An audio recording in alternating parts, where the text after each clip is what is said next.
எப்பொழுது ஆரம்பிக்கணும், எப்பொழுது பூர்த்தி அப்படின்னு பாத்தீங்கன்னா, ஆவணி மாசம் வரக்கூடிய மகா சங்கடகர சதுர்த்தி. ஆவணி மாசம் அமாவாசை போய் 4வது நாள் வரக்கூடிய விநாயகர் சதுர்த்திங்க. அதே மாதத்துல பௌர்ணமி போய் 4வது நாள் வரக்கூடிய சங்கடகர சதுர்த்தி. அந்த ஆவணி மாசத்துல அந்த விரதத்தை கடைபிடிக்க ஆரம்பிக்கணும். ஆவணில இருந்து சரியா 6 மாசம் தை மாசம் வரைக்கும், ஆவணி, புரட்டாசி, ஐப்பசி, கார்த்திகை, மார்கழி, தை, 6 மாசம். இந்த 6 மாத காலம் இந்த விரதத்தை இருந்து நீங்க உங்களுடைய வீட்டுல கல்யாண தடையா இருக்கலாம், காரிய தடையா இருக்கலாம், அல்லது வீடு கட்ட முடியாதா இருக்கலாம், எந்த காரியமா இருந்தாலும் சரிங்க, அந்த காரியத்துக்காக வேண்டி இந்த 6 மாதம் தவக்கோடோட தவறாம இந்த 6 மாசத்தை விரதம் வரணும்னா தை மாசம் பிறந்தா நிச்சயமா அந்த காரியம் சக்தி பெறும். அதனாலதான் நம்ம மனசுல என்னெல்லாம் நினைக்கிறோமோ அதெல்லாம் நிவர்த்தி செய்யறது. நம்மளுடைய மனசுல இருக்கிற சங்கடம் தான் நிவர்த்தியாது. அதனாலதான் அதுக்கு பேர் சங்கடகரா சதுர்த்தி அப்படின்னே பேர் வச்சிருக்காங்கம்மா.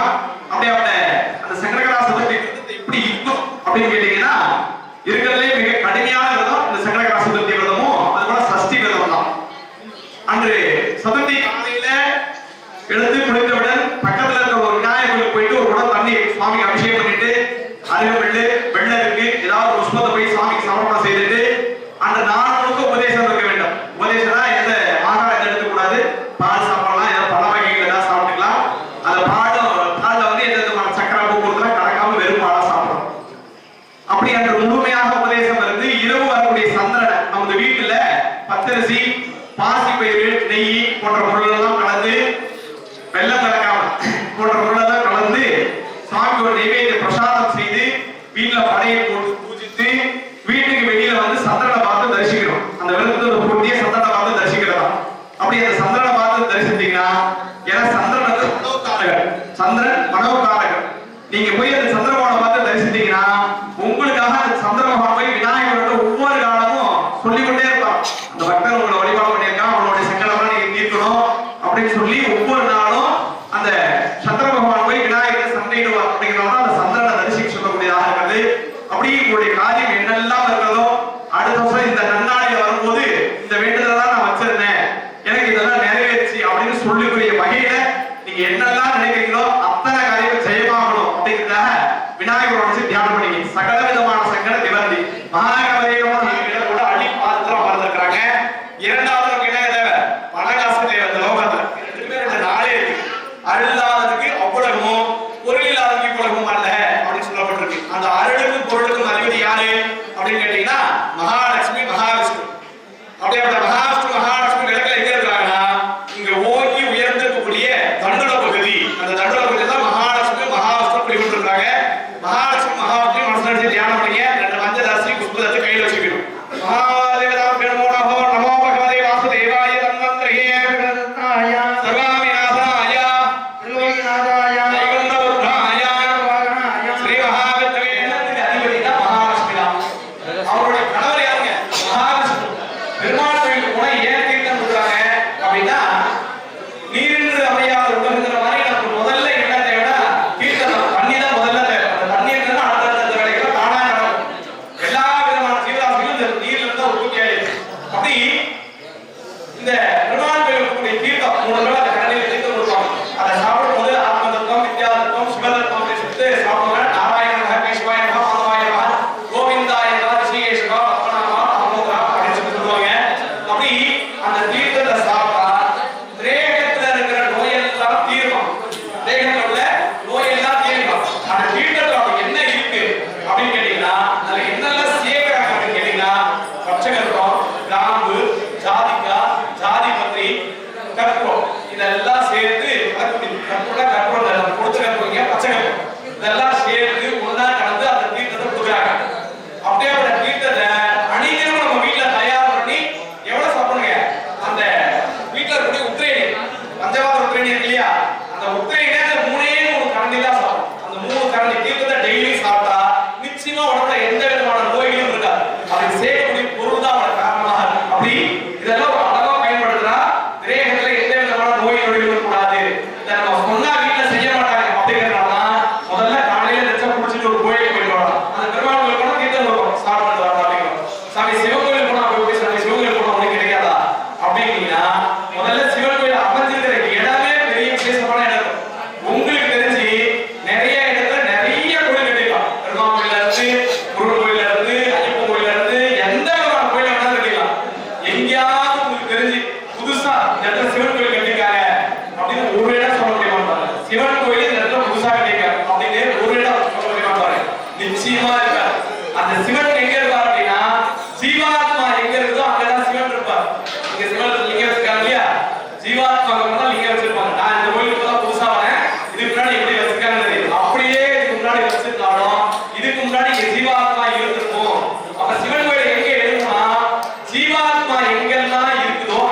பார்வதி பரமசிவன் இருக்கக்கூடிய சிவபெருமானும் பராசக்தி தேவியுமான அமைச்சக்கூடிய பகுதி போல உச்சி மாகல சிவபெருமான வச்சு பிளான் பண்ணீங்க.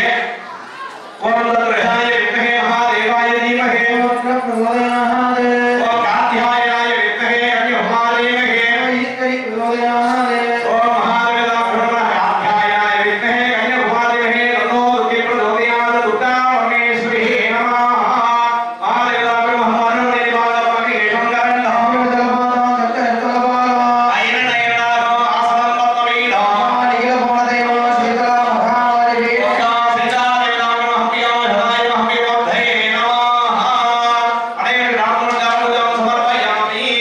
விளக்கோட உச்சி பகுதியில காமிச்சிருங்க, விளக்கோட பாதத்துல போட்டுருங்க. உச்சியில காமிச்சிட்டு பாதத்துல சமர்ப்பணம் பாதத்துல போடுங்க. மகாதேவதாப்யோ நமோ நமः காந்தே தேவதேவதாப்யோ நமோ நமः அனைவரும் நாமம் ஜாபம் சமர்ப்பயாமி. மறுபடியும் ரெண்டு மஞ்சள் அரிசி எடுத்துக்கலாம். ரெண்டு கையில வச்சுட்டு அதையில இப்படி 5 தடவை கொட்டிங்க. மகாதேவதாப்யோ நமோ நமः இப்படி முதல்ல 5 தடவையோ மறுபடியும் இப்படி மாத்தி 5 தடவை கொட்டிடணும். ஓம் சுக்லாம் பரதவேட்டம் சதிவதனம் சதவிதனம் பிரசன்னவதனம் ध्याये சர்வவிக்னோ பவதனம் தேவி காயத்ரியா சங்கல்பம் ஓம் பூஹா. இந்த எல்லா அட்சதையும் இடது கையில மாத்தீங்க. எல்லா அட்சதையும் ஒரு இடது கையில வச்சுக்கீங்க. இடது கையில ஒரே கையில சமயபுரத்துக்கு பூச்செடி பாத்தீங்கன்னா கூட கூடிய பூ போது பாத்தீங்களா, அப்படி கூட கணக்குல வண்டி கணக்குல பூ வாங்கிட்டு போய் அப்படியே சுவாமிக்கு கொட்டுறாரு. பூ மேல பூ கொட்டுறாரு. சிவபெருமானுடைய நம்ம சுவாமி இருக்குன்னு வச்சுங்க, அந்த சிவரோட திருமேனி லிங்கம் இருக்கும் இல்லையா, அந்த லிங்கத்துல எவ்வளவு பூ கொட்டாலும் பூ பூரா கீழே வந்துருது. ஒரு அடியே அவர்கிட்ட காசு பணம்லாம் எதுவுமே இல்ல, அவரோட காசு பணம் இல்ல, பூ வாங்குறவருக்கு காசு இல்ல. போற வழியில கிடைச்ச ஒரு பூவை பறிச்சு அங்க போய் அந்த ஐயர்கிட்ட, சுவாமி இது அப்படியே சாமி மேல வைங்க சாமி. இந்த மாதிரி நிறைய பேர் வந்து சொல்லுவாங்க, நாங்க கொடுக்குற பூ சாமிக்கு போய் மேல சேர்ந்தா பரவாயில்ல. என்ன மாதிரி ஐயர் என்ன பண்ணுவாரு, வாங்கி போட்டு உடனே ஒரு தீபாவளி போயிட்டு போயிடுவார். நம்ம மனசு கஷ்டமா இருக்கும், ஏன்னா இவ்வளவு பூ வாங்கினது கொடுக்குறா ஐயர் ஒருபாடு அப்படி தூக்கி போட்டு இப்படி தீபாவளி பண்றாரு அப்படின்னு. ஆனா அங்க இருக்கிற சூழ்நிலை என்னவா இருக்குன்னா, அந்த இடத்துல இருந்து பார்த்தா தான் தெரியும். நீங்க பங்குனி உத்திரத்துக்கு எங்க கோயில ஒரு 20,000 பேருக்கு மேல வந்திருப்பாங்க. அந்த 20,000 பேரை நான் திருப்திப்படுத்த முடியுமா அப்படின்னா கஷ்டம், அது அடியனோட கஷ்டம். ஆனா இருந்தாலும் முடிஞ்ச அளவுக்கு முகம் சுழிக்காம வரக்கூடிய பக்தர்களுக்கு முடிஞ்ச அளவுக்கு அது என்ன அளவுக்கு பண்ணணுமோ பண்றதுதான் எனக்கும் பாக்கியம். நீங்க அந்த இடத்துல போயிட்டு நாமக்கல்ல எந்த ஐயரா இருந்தாலும் நீங்க கொடுக்கக்கூடிய பூ சுவாமிக்கு போய் சேர்ந்துருச்சு அப்படின்னா உங்களுடைய மனசு திருப்தி, ஐயருக்கும் திருப்தி, அனைவரும் சந்தோஷம் அப்படின்னு ஆகும்.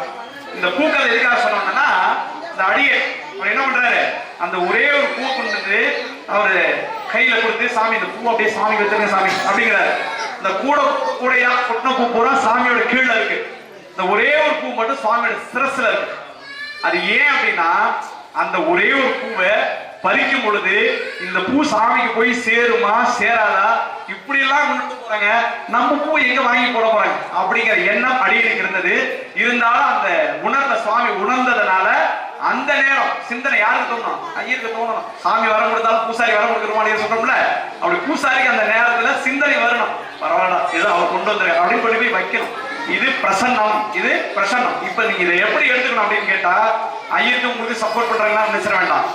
நம்ம இங்க இருந்து போகும்பொழுதே நம்மளுடைய எண்ணமும் செயல்பாடு ஒன்னா இருந்தா 100% நம்ம பூ சாமிக்கு போய் சேர்ந்தே 100% சேர்ந்தே. அப்ப நம்ம இனிமே பூ வாங்கும் பொழுது அது சாமிக்கு போய் சேரணும் அப்படிங்கிற மாதிரி அந்த மனப்பான்மையோட செயல்பட வேண்டும். அது போல இங்க ஒரு விளக்கு தான் இருக்கு அப்படின்னு எண்ணாம நம்ம திருவிளக்கு பூஜையில தான் இருக்கிறோம் அப்படிங்கறத உணர வேண்டும். இப்ப அடுத்த கையா இந்த பூஜையில விளக்கெல்லாம் எப்படி வைக்கிறது அப்படின்னு கேட்டாங்க. சிலர் வடக்கு கிழக்கு தெற்கு எல்லா திசையிலும் இருக்குன்னு நினைக்கிறேன். வீட்டுல காமாட்சி விளக்கு இருக்கு இல்லையா, அதிகபட்சமா வீட்டுல நீங்க அதான் பயன்படுத்துறோம். எந்தெந்த திசை பார்த்து விளக்கேத்தனா என்னென்ன நற்பலன் அப்படின்னு ஒண்ணு இருக்குங்க. நேர் கிழக்கு திசை பார்த்து ஒரு வீட்டுல தீபம் எரியுது அப்படின்னா அந்த வீடு இந்திரலோகம் போல காட்சியளிக்கும். நீங்க டெய்லி தவறாம கிழக்கு பார்த்து வீட்டுல தீபம் இருந்ததுன்னா அந்த வீட்டுல இந்திரலோகம் போல லோகத்துல எல்லா விதமான பொண்ணும் பொருளும் குட்டி கிடக்க மாட்டேங்குதா, இந்திரன மாதிரி வாழ்றா அப்படின்னு சொல்ல முடியா, அந்த வீட்டுல இந்திரலோகம் போல காட்சியளிக்கும் அப்படிங்கிறது. சாமி நான் வாடகை வீட்டுல தான் குடியிருக்கிறேன், என் வீட்டுல விளக்கு பார்த்து ஏற்ற முடியல, பூஜையே மேற்கு பார்த்து தான் வச்சிருக்கேன், என்ன பண்றது அப்படின்னு கேட்டா தப்பே இல்லை. தாராளமா மேற்கு பார்த்து தீபம் ஏற்றலாம். அந்த வீடு சத்லோகம் போல இருக்கும். வீட்டுல எதுவுமே இல்லைன்னா எதனால மேற்கு திசை பார்த்து வைக்கிறாங்க, அங்க வாய்ப்புகள் இல்லை, அதனால பூஜை மேற்கு பார்த்து வைக்கிறாங்க. அந்த இடத்துல வைக்கக்கூடிய விளக்கு மேற்கு பார்த்து தீபம் எரிஞ்சா அந்த வீடு சந்திரலோகம் போல இருக்கும். சந்திரலோகம் எப்படி இருக்குங்க, சந்தோஷமா இருக்கும். நம்ம குழந்தைகளுக்குலாம் நிலாவை காட்டி சாதம் பண்றோம் இல்லையா, அந்த சந்திரனை பார்க்கும்போது நமக்கு மன மகிழ் ஒரு பாருங்க. அது மாதிரி மேற்கு திசை பார்த்து தீபம் எரிந்தா அந்த வீடு சந்திரலோகம் அப்படின்னு சொல்லலாம். அதுக்கு போல வடக்கு திசை பார்த்து விளக்கேற்றலாமா சாமி? 100% ஏற்றலாம்.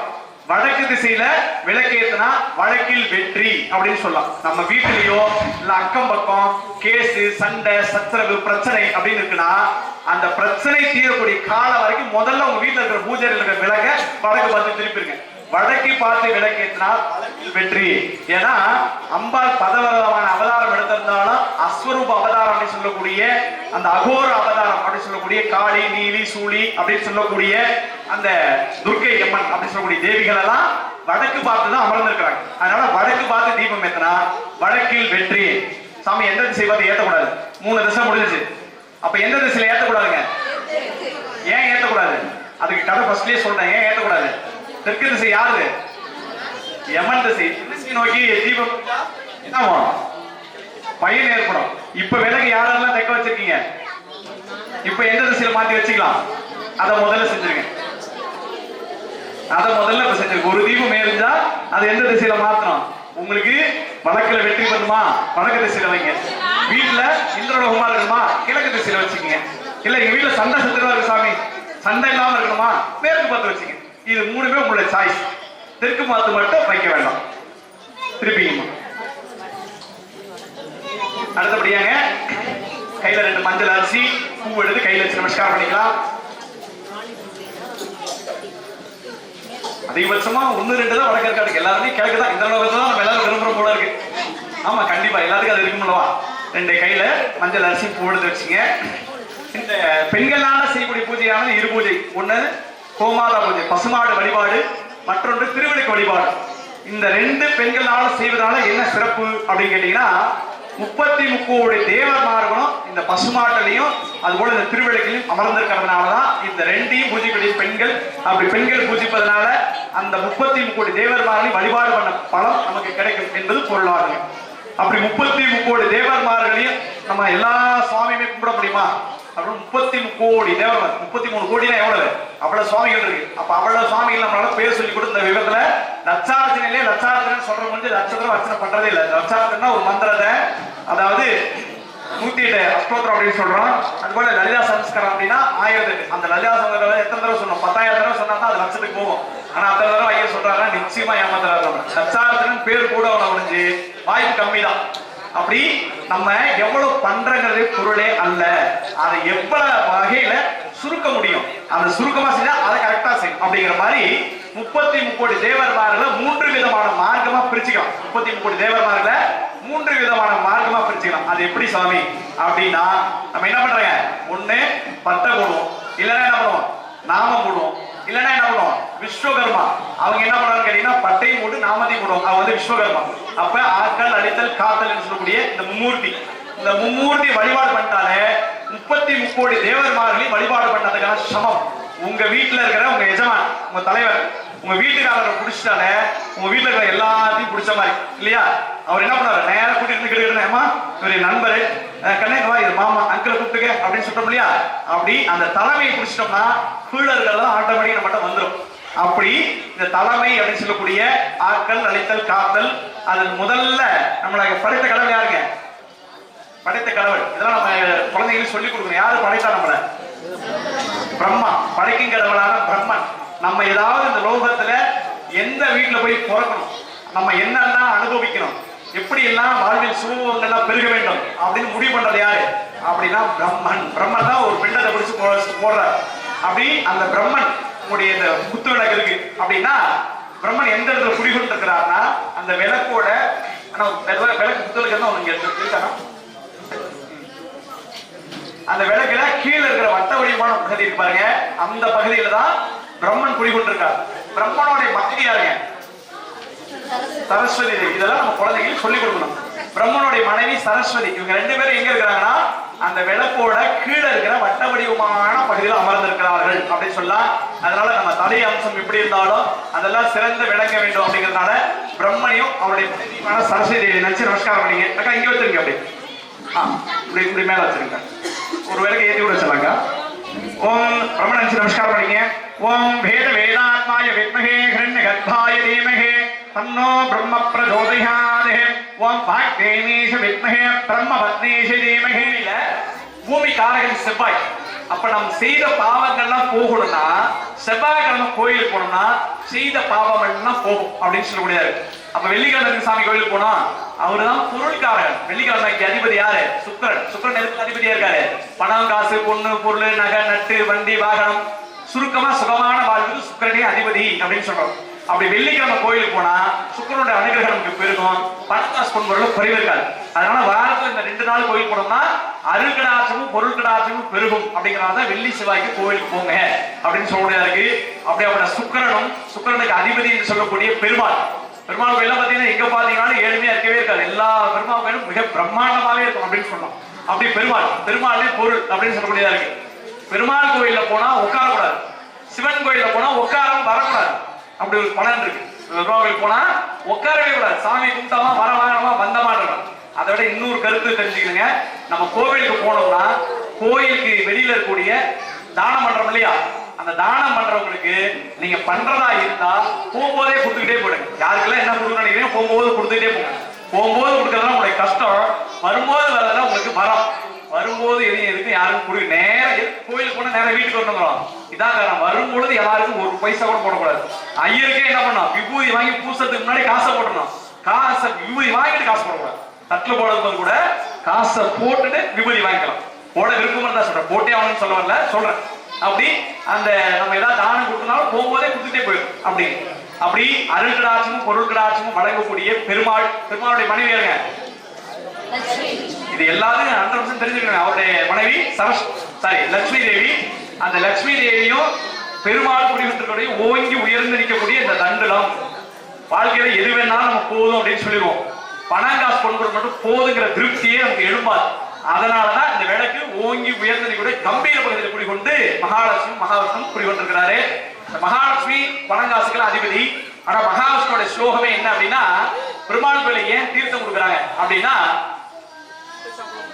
ஓம் நமோ பகவதே வாசுதேவாய தன்வந்திரே அமிர்த ரசஸ்தாய சர்வாவிநாசனாய திரிலோக்யநாதாய வைகுண்டபுத்ராய ஸ்ரீ மகாவிஷ்ணவே நமஹ அப்படின்னா ஒரு ஸ்லோகம் ஓம் மகாவிஷ்ணவே நமோ நமஹ ஓம் நமோ பகவதே வாசுதேவாய தன்வந்திரே ஓம் நமோ பகவதே வாசுதேவாய தன்வந்திரே அமிர்த ரசஸ்தாய அப்படின்னா அந்த கலசத்துல இருக்கிற தீர்த்தம் அமிர்த ரசஸ்தாய சர்வாணி நாசனாய சர்வம் நம்மளுடைய தேகத்துல கூடிய நோயெல்லாம் தீரணும் அப்படின்னா அந்த பெருமாள் கோயில கொடுக்கக்கூடிய தீர்த்தத்தை தினமும் ஒரு 3 கரண்டி அளவு சாப்பிட்டா போதும் உடம்புல நோயே இருக்காது அப்படின்னு சொல்றது அதுல என்ன காரணம் இருக்குன்னா அதுல போடக்கூடிய துளசி அதுல போடக்கூடிய பச்சை கற்பூரம் அதுல போடக்கூடிய ஜாதிக்காய் ஜாதிபத்திரி காம்பு இந்த பொருள் எல்லாம் அந்த தீர்த்தத்துல சேர்த்து கொடுக்குறாங்க அது அளவா சாப்பிடணும் அளவுக்கு மீறினா அமிர்தமும் விஷம் அப்படிங்கிற மாதிரி ஒரு 3 கரண்டி ஆத்மஸ்பாய மகா வித்யாதத்பாய மகா சிவதத்பாய மகா அப்படின்னு அந்த தீர்த்த பெருமாள் கோயில கொடுப்பாங்கன்னு வச்சுங்களேன் அந்த பெருமாளை வழிபாடு பண்ணாலே வாழ்க்கையில நமக்கு நோயே இருக்காது அப்படின்னு சொல்லக்கூடியது அப்படி பெருமாளுடைய தீர்த்தம் மேலப்பட்டாலும் நம்மளோட உடம்புல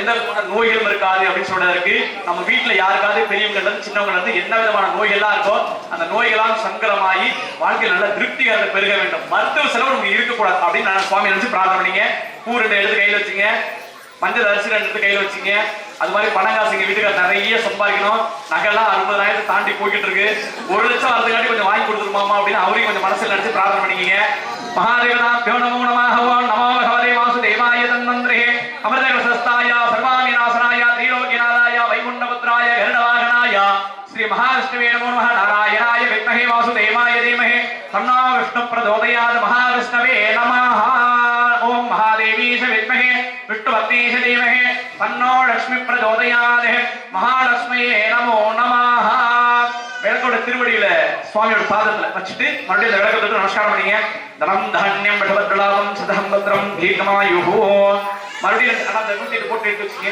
மறுபடியும் 2 மஞ்சள் அரிசி பூ எடுத்து கையில வச்சு நமஸ்காரம் பண்ணீங்க மகாதேவதாப்யோ நமஹ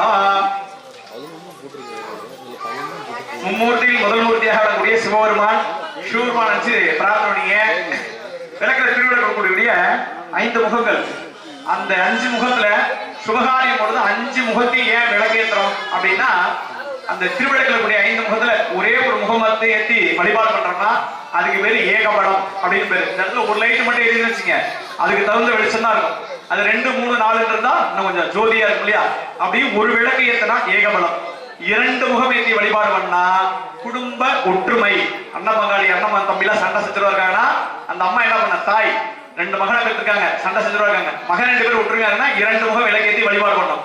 3 முகம் ஏற்றி வழிபாடு பண்ணா சந்தானமானது கிட்டும் அப்படின்னு சொல்றாரு. 4 முகம் ஏற்றி வழிபாடு பண்ணா நற்பெயர் செல்வமானது கிட்டும். 5 முகம் ஏற்றி வழிபாடு பண்ணா பஞ்சபூதமே உங்களுக்கு வசீகரம், எவ்விதமான பஞ்சமும் அல்ல அப்படிங்கிறதான் அந்த விளக்குல 5 முகம் கொடுத்துருக்கிறோம். இன்னும் ஷார்ட்டா சொல்லிடலாம், ரொம்ப டைம் போயிட்டே இருக்கு. விளக்குக்கு ஊத்தவே கூடாதுங்கிற என்னங்க கடலை. இது நிறைய பேருக்கு தெரியாது, இப்படி தெரிஞ்சவங்களாம் கொஞ்சம் சொன்னாதான் தெரியும். விளக்குக்கு எண்ணெய் ஊத்தக்கூடாதுன்னா கடலை எண்ணெய் ஊத்துறது ரொம்ப பெஸ்ட் அப்படின்னா ஒண்ணு சுத்தமான பசு நெய் அதுல ஏத்துறது ரொம்ப விசேஷம். நகை கடையிலையும் டிபார்ட்மெண்ட் ஸ்டோர்லயும் பார்த்தாங்க கேசரி மேல தலையில ஒரு நல்ல கண்ணாடி குண்டெல்லாம் போட்டு சுத்தமான நெய்யை ஊற்றி அப்படி ஒரு தீபத்தை ஏற்றி வச்சிருவாரு. அங்க பணம் கொட்டுது, நம்ம போய் கொட்டிட்டு வந்துடுறோம்.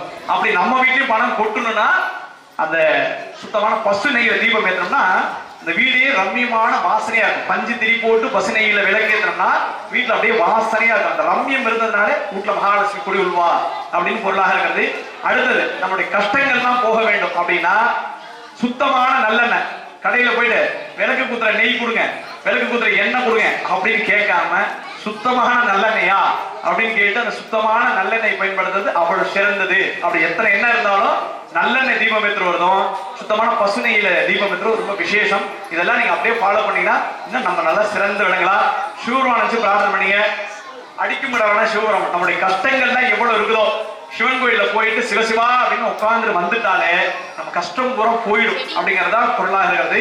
அதனால இந்த சிவபெருமானை வச்சு பிரார்த்தனை நம்ம கஷ்டங்கள்லாம் கரைய வேண்டும் அப்படின்னு பிரார்த்தனை பண்ணீங்க. ஓம் தத்ரஹாய வித்மஹே மகாதேவாய தீமஹி தன்னோ ருத்ர பிரச்சோதயாத். சூரதேவதாபிட மர்த்திம் ஜெயாய ருத்ராய நீலகண்டாய சம்பவே அமர்தேசாய சர்வாய மகாதேவாய நமோ நமः. ஸ்மத்பஜாய வித்மஹே திரிசூலஹஸ்தாய தீமஹி தன்னோ மகாமரி பிரச்சோதயாத். அரணம் நீர்பாங்கம் அக்னிகேசம் கரணம் நவரஸ்துலஹஸ்தஹபாலம் ஐனநயனாகன் ஆசனம் பத்மபீடம் அயில் நெய்கள் பௌடமாதா சீத்தலா மாரி ரூபம். சுவாமி திருவடிகளை வச்சுட்டு அப்படி தொட்டு நமஸ்காரம் பண்ணீங்க. தனம் தானியம் பசுபத்ரலாபம் சதம்பரம் தீர்க்கமாயுகோ. எல்லாரும் இந்த பூத்தட்டை எடுத்து கையில வச்சீங்க. ஐயாவோட போட்டு இருக்குன்னா போட்டோ கொடுக்குறது. பூ இல்லைன்னா மக்கள் மஞ்சள் அரிசி கூட பயன்படுத்திக்கிறாங்க. ஒவ்வொரு பூ எடுத்து திருமணியோட அதோட பாதத்துல ஒண்ணுதான் சரிங்க. குருவே சரணம். சுவாமி ஸ்ரீ விவேகானந்தா சாமி 12ஆம் ஆண்டு குரு பூஜை இன்று சீரம் சிறப்பமாக நடைபெற்றது. இன்று இறுதி நிகழ்ச்சியாக விளக்கு பூஜை நடைபெற்றது. இந்த விளக்கு பூஜை இறுதி கட்டமாக ஐயாவோட கையால் எழுதப்பட்ட 108 போற்றி. இது சாதாரணமா யாரும் எழுதல, ஐயாவோட கையெழுப்பாக அவர் குருநாதருக்காக எழுதப்பட்ட போற்றி. நீங்க உங்களுடைய மனதார நினைத்து இந்த போட்டி நீங்க சொன்னீங்கன்னா இன்றைய நாளிலிருந்து உங்களுக்கு வெற்றி பாதை தான், இது உறுதி. இந்த ஆலயத்திற்கு வந்து இந்த 108 போட்டி என்னைக்கு சொல்றீங்களோ அன்றையிலிருந்து உங்களுக்கு வெற்றி பாதை சிறப்பாக அமையும் அப்படிங்கிறது எங்களுடைய நம்பிக்கையும் நடந்த நிகழ்ச்சியும் இருக்கு. நீங்க மனதார சொன்னீங்கன்னா சொல்லுங்க. ரொம்ப இம்ப்ரெஸ் பண்றாங்க. இந்த மோதிர வெள்ளி கட்ட வெள்ளி குங்குமம் எடுக்கிறோம். என்ன காரணம்? அந்த கை இப்படி இருக்கு இல்லைங்களா, இந்த கை ரேகை பாப்பாங்க பாருங்க. அந்த கையில வந்து கிரகமெல்லாம் இருக்கு. அந்த கிரகாடிப்படை கொண்டுதான் கை ரேகை பாக்குறாங்க. எனக்கு பார்க்க தெரியாதுங்க, ஓரளவுக்கு ஏதோ தெரிஞ்சதை சொல்றேன்.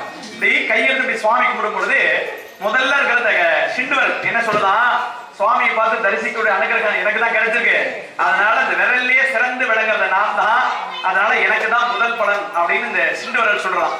இரண்டாவது இருக்கிற மோதிரம் என்ன சொல்றதா, நீங்க எல்லாம் எத்தனை பேர் இருந்தாலும் விரல்ல மோதிரம் எல்லாம் போட்டு அலங்கரிச்சு பார்க்கறது என்னதான், அதனால நான் தான் சிறந்தவன் அப்படின்னு இந்த இரண்டாவது சொல்றதான். இந்த மூன்றாவது என்ன சொல்றதா, எல்லாத்தோட மிக உயரமானவன் நான் தான், அதனால உயரத்திலே சிறந்து விளங்குவதனால நான் தான் விரலிலே சிறந்தது அப்படின்னு சொல்றதான். இந்த நாலாவது என்ன சொல்றதா, நீங்க எத்தனை பேர் இருந்தாலும் யாராவது ஏதாவது ஒரு பொருளை தொட்டு காட்டணும் சுட்டு காட்டணும்னா நான் தான் உதவுறேன், அதனால இந்த ஆள்காட்டி எல்லாம் சொல்றதா நான் தான் சிறந்தது அப்படின்னு இந்த 4 விரல் 4 கதையை சொல்லி கொண்டிருக்கலாம்.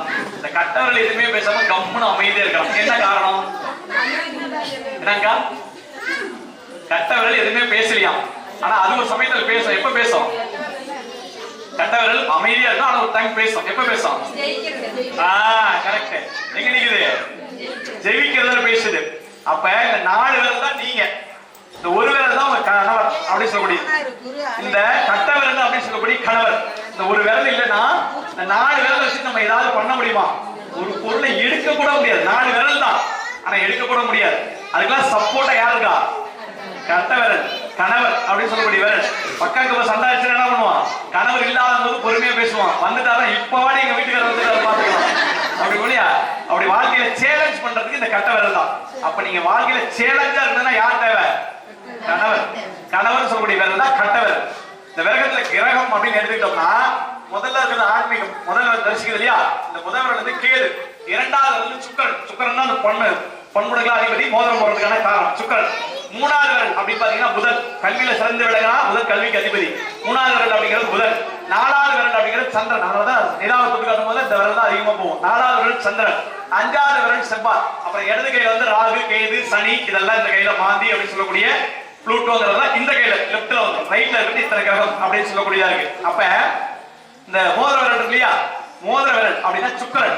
ஒரு ஜாதகத்துல என் பையனுக்கு எப்படியாப்பட்ட பொண்ணு கிடைக்கும் அப்படின்னா உங்க ஜாதகத்துல சுக்கிரன் வலுவா இருந்தா வரக்கூடிய பொண்ணு நல்ல வசதியான பொண்ணு, அழகான பொண்ணு. அது என்ன சொல்ற, வஸ்திரம் போக்குவரத்து, ஒரு ஆடம்பரமான பொண்ணு, உனக்கு அப்படியாப்பட்ட பொண்ணு அமையா அப்படின்னு சொல்லிடலாம். பையனோட ஜாதகத்துல சுக்கிரன் பலமா இருந்தா. அது போல அந்த சுக்கிரன் பலமா இருந்தா ஏசி கார் வசதி வாய்ப்பு இல்லைனாலும் ஏசி கார்ல டிரைவரா இருப்பார், ஓனர் இறங்கி போயிடுவாரு, இவரை ஏசி ஆன் பண்ணிட்டு அப்படி கொடுத்து ஜாலியா இருப்பார். அவர்தான் சுக்கிரன் பலமா இருக்குன்னு அர்த்தம். அப்படி பையனோட ஜாதகத்துல சுக்கிரன் பலமா இருக்கணும். பொண்ணோட ஜாதகத்துல என்ன பலமா இருக்கணும்? செவ்வாய் பலமா இருக்கணும். செவ்வாய்னா ஆண், செவ்வாய்னா பையன்.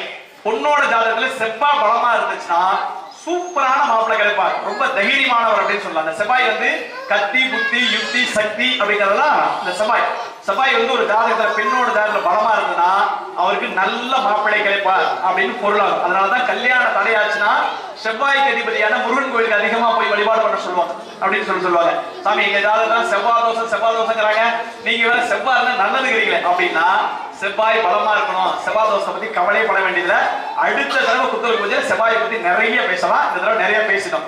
அப்ப செவ்வாய்னு சொல்லக்கூடிய மாப்பிள்ளை கட்டவன், சுக்கிரன் சொல்லக்கூடிய பெண்ணு, ரெண்டும் சேர்ந்து அச்சிக்கும் பொழுது கணவன் மனைவிக்குள்ள நல்ல ஒற்றுமை கிடைக்கும், நல்ல சந்தோஷம் நிகழும். ஒரே பாட்டு விநாயகர் பாட்டு உகந்த பாட்டாங்க. சொல்றதை நீங்க திரும்ப சொன்னா போதும். ஒரு தடவை சொல்லி காட்டுறேன். பிள்ளையார் பிள்ளையார் பெருமை வாய்ந்த பிள்ளையார், பிள்ளையார் பிள்ளையார் பெருமை வாய்ந்த பிள்ளையார். இதை மட்டும் எல்லாரும் சேர்ந்தாலும் சொன்னா போதும். கைத்தட்டலோட சரிங்களா? ஆரம்பிக்கலாமா? பிள்ளையார் பிள்ளையார் பிள்ளையார் பிள்ளையார் பிள்ளையார் பிள்ளையார்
மறுபடியும் தொட்டு மட்டும் நமஸ்காரம் பண்ணீங்க. மகாதேவா நமஹ. ரெண்டே மஞ்சள் செட்டு அப்படி கையில் வச்சு நமஸ்காரம் பண்ணீங்க. இனிமேல் நின்றுட்டே பண்றாங்க. ரெண்டே நிமிஷம் இந்த மஞ்சள் செட்டு கையில் வச்சுங்க. சொல்ற மந்திரத்தை திரும்ப நீங்க சொன்னா போதுங்க. கையில நடந்தாச்சா நமஸ்காரம் பண்ணீங்க. சொல்றதை திரும்ப சொல்றீங்க. மக்கள் உண்ட மகாகாய சூரிய கோடி சமப்பிரபா நிர்விக்னம் குருமே தேவா சர்வகார்யஷு சர்வதா கணபதி யதாஸ்தானம் பிரதிஷ்டயாமி. மஞ்சள் பிள்ளையார் மேல போட்டு பிள்ளையார் கொஞ்சம் வடக்கு புறமா பார்த்து நகர்த்தி வச்சிருங்க. மஞ்சள் பிள்ளையார் மேல போட்டு இருக்கிற இடத்துல இருந்து வடக்கு புறமா நகர்த்தி வச்சிருங்க. மறுபடியும் மஞ்சள் சேர்த்து கையில் வச்சுக்கலாம்.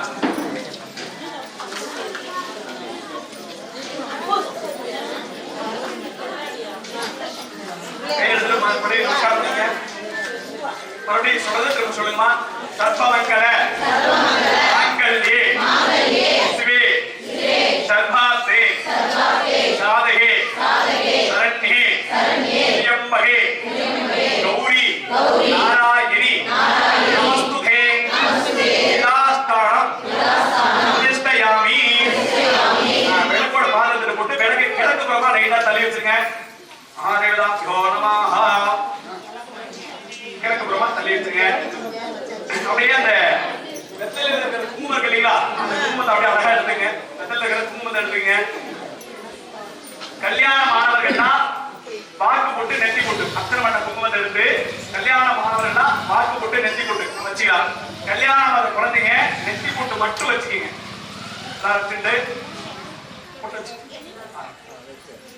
கல்யாண மாணவர்கள்னா வாக்கு போட்டு நெத்தி போட்டு கல்யாணம் நெத்தி போட்டு மட்டும் வச்சாச்சுங்களா. இப்போ உங்களுக்கு வலது இடது உங்களுக்கு லெப்ட் ரைட்ல இருக்க ரெண்டு பேருக்கு நீங்க அவங்க வச்சுடுங்க, அவங்க உங்களுக்கு வச்சுடுங்க. பரிவாரம் நான் பெற்ற இன்னும் பையனும் பெருக அப்படிங்கிற மாதிரி.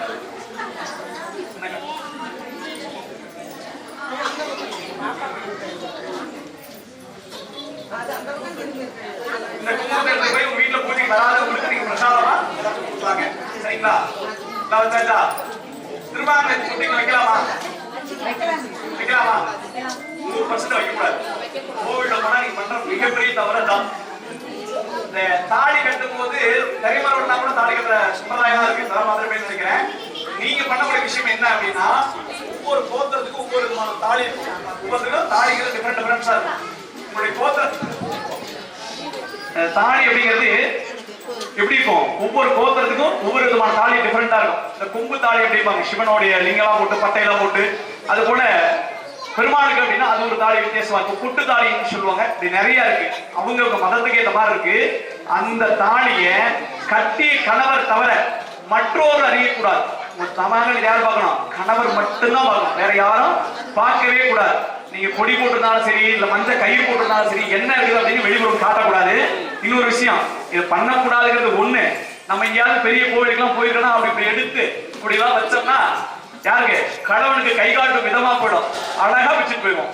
அதனால அதுக்கு இடம் கொடுக்காம அதெல்லாம் கொஞ்சம் உள்ள போட்டுட்டு வெளியில போனோம். அதெல்லாம் உள்ள போட்டுட்டு கோவிலுக்கு எல்லாம் போயிட்டு வீட்டுக்கு வந்துட்டு அப்பயும் யார் வைக்கணும்? தாலியில போட்டு யார் வைக்கணும்? கல்யாணம் பண்ணி உங்க வீட்டுல வச்சிருப்பார்ல, அது மாதிரி எப்பொழுதுமே நீங்க என்ன பண்ணணும்? இன்னைக்கு என்ன பண்ண போறீங்க அப்படின்னா அந்த பிரசாதத்தெல்லாம் எடுத்து போயிட்டு நேரா வீட்டுக்கு போயிட்டு இந்த விளக்கு கொடுத்துருக்காங்க இல்லைங்களா, விளக்கு அவங்களுக்கு தானே, அந்த விளக்கை வீட்டுக்கு எடுத்து போய் இப்ப இங்க வந்து குளிர வச்சிடணும். விளக்குல இருக்கிற எண்ணெய் இங்க எங்கேயாவது அந்த குண்டத்தை ஊத்திருங்க. எண்ணெய் வந்து மிச்ச வீட்டுக்கு எடுத்துக்க கூடாது. விளக்குல அந்த திரி எண்ணெய் அதெல்லாம் ஊத்திட்டு வெறும் விளக்கா எடுத்துப்போங்க. மற்ற பொருள் எல்லாம் உங்களுக்கு எல்லாமே எடுத்துட்டு போயிடலாம். எடுத்து போயிட்டு வீட்டுல போயிட்டு ஒரே மறுபடியும் ஒரு புது திரி போட்டு விளக்கேற்றி சுவாமி கும்பிட்டு இந்த மஞ்சள் அரிசிலாம் இருக்கு இல்லையா, அந்த மஞ்சள் அரிசிலாம் எடுத்துட்டு போயிட்டு இந்த குங்குமத்தெல்லாம் எடுத்துட்டு போயிட்டு உங்க கணவர் வீட்டுல இருந்தா இதை செய்யணும். வெளிநாடு வெளியூர் போயிருந்தா மாற்றதெல்லாம் செய்யணும். அதையும் சொல்லிடுறேன். நீங்க என்ன பண்ணலாம்? வீட்டுல போய் சாமி கும்பிட்டு அவரையும் கும்பிட்டு 2 பேரும் சாமி கும்பிட்டதுக்கு அப்புறமா கணவரை கூப்பிட்டு கிழக்கு உரமா நிக்க வச்சுட்டு இந்த குங்குமத்தை அவர் கையில கொடுத்துட்டு உங்களுடைய 2 கையினால அந்த திருமாங்கலத்தை அவர்கிட்ட காமிக்கணும். அவர்கிட்ட அந்த திருமாங்கலத்தை கணவர் பொட்டு வச்சோட சொல்லணும். பொட்டு வச்சதுக்கு அப்புறமா சாஷ்டாங்கமா ஒரு காலில் விழுந்து, மாமா உங்களுக்கு பூஜை எல்லாம் பண்ணிட்டு வந்திருக்கேன், நீங்களே பார்த்துருப்பீங்க எவ்வளவு நேரம் கால் வலியோட தான் பண்ணேன், பார்த்து பவுன்ல விளையிறது, கொஞ்சம் எடுத்து நகை நட்டெல்லாம் போட்டீங்கன்னா நல்லா இருக்கும் அப்படின்னு சொல்லிட்டு அந்த நகைக்கு வந்து அந்த அச்சரியாக விட்டு ஆசீர்வாதம் பண்ணுங்க மாமா அப்படின்னு சொல்லிட்டீங்கன்னா அவர் மனம் இறங்கி போயிடுவார். அவர் சந்தோஷப்படுத்துறது தான் உங்களுடைய வேலையை. அப்படி கணவர்கிட்ட ஆசீர்வாதம் பண்ணுங்க. கல்யாணம் ஆகுங்க, அடுத்த கதையை வந்துடுறேன். அப்படி இதெல்லாம் பண்ணணும். கல்யாணம் ஆகிற குழந்தைகளை என்ன பண்ணோம்? அப்பா நம்ம வீடுதான் கொஞ்சம் வசதி கம்மியா இருக்கு, போற வீட்லயாவது நல்லா வசதி வாய்ப்பா இருக்கணும்பா, வர மாப்பிள்ள கார்ல வரணும்பா, அப்படி நல்ல மாப்பிள்ளைய கொஞ்சம் பாருங்கப்பா அப்படின்னு சொல்லி அம்மாவை அப்பாவை கூப்பிட்டு கிழக்கு ஒரு நிக்க வச்சுட்டு அப்பா அம்மாவுடைய காலில் விழுந்து எனக்கு நல்ல கணவர் அமையணும் அப்படின்னு சுவாமி கிட்ட பிரார்த்தனை பண்ணீங்க. இது அவங்களுக்கு. வெளிநாடு வெளியூர் வெளியில இருந்தார் கணவர் அப்படின்னா இப்ப போயிட்டு என்ன பண்ணணும்னா இந்த இதெல்லாம் பண்ணிட்டு அவரை மனசார நினைச்சிட்டு சுவாமி கிட்ட விழுந்து கும்பிட்டு நீங்களே எடுத்து வச்சுக்கலாம். அவர் எப்ப வராத திரும்ப இந்த பரிகாரத்தை நீங்க பண்ணணும் அப்படிங்கிறது பூஜையோட நிறைவாக இருக்கிறது. நிறைவாக கண்ணாடி எதற்கு அப்படின்னு பாத்தீங்கன்னா, கண்ணாடி அப்படிங்கிறது எதிர்பம்பம். கண்ணாடியும் தண்ணியும் ஒண்ணு. ஒரு வீட்டுக்கு ஒரு வந்ததும் நம்ம தண்ணி எதுக்காக கொடுக்குறோம், கண்ணாடி எதுக்காக எதிர்முனையில வைக்கிறோம் அப்படின்னா வரக்கூடிய நண்பர் நல்லவரா கெட்டவரா அப்படின்னு நமக்கு தெரியாது. அப்படி வரக்கூடிய நண்பருக்கு அவருடைய பார்வை கண்ணாடியில பட்டாலும் சரி, அவருக்கு நம்ம கொடுக்கக்கூடிய தண்ணீர், அந்த தண்ணி கொடுத்து என்ன பண்ணுவோம் தெரியுங்களா, அப்படி வாங்கி தண்ணி முதல்ல பார்த்துட்டு தான் குடிப்பார். 100% எல்லாரும் தண்ணி வந்து கடகடலாம் குடிச்சிட மாட்டாங்க. தண்ணி வாங்க ஒரு செகண்டாவது கண்டிப்பா பாத்துருவாங்க. அப்படி பார்க்கும்போது அவருடைய பார்வை இந்த தண்ணியில விழுகும். அப்படி அவர் என்ன நினைச்சாரோ எண்ணம் எண்ணமாகவே நிறைவேறும். அவர் நல்லது நினைச்சாரா அவருக்கு நல்லது, நமக்கு நல்லது. அவர் கெடுதல் நினைச்சா அது அவருக்கு தான் எதிர்வினையா போக முடிஞ்சு நமக்கு எவ்வினையும் இல்லை. அப்படிங்கிறதால தான் இந்த கண்ணாடி தண்ணீர் அப்படிங்கிறதா வீட்டுக்கு முன்பு கண்ணாடி வைக்கிறதும் வீட்டுக்கு வந்தவங்களுக்கு தண்ணி கொடுக்கறதும் அர்த்தம் அப்படின்னு சொல்லப்படுகிறது. பூஜையானது நிறைவேறுவது எல்லாரும் சேர்ந்து ஒரு திருநாளாக முருகனுக்கு மட்டும் ஒரே ஒரு அரோவரை சொல்லி பூஜை முடிச்சிடலாம். வெற்றிவேல் முருகனுக்கு, வீரவேல் முருகனுக்கு, ஞானவேல் முருகனுக்கு, வளரிமலை ஆண்டவனுக்கு, வாணிக்கு, விவேகானந்த சுவாமிக்கு, விவேகானந்த சுவாமிக்கு, விவேகானந்த சுவாமிக்கு.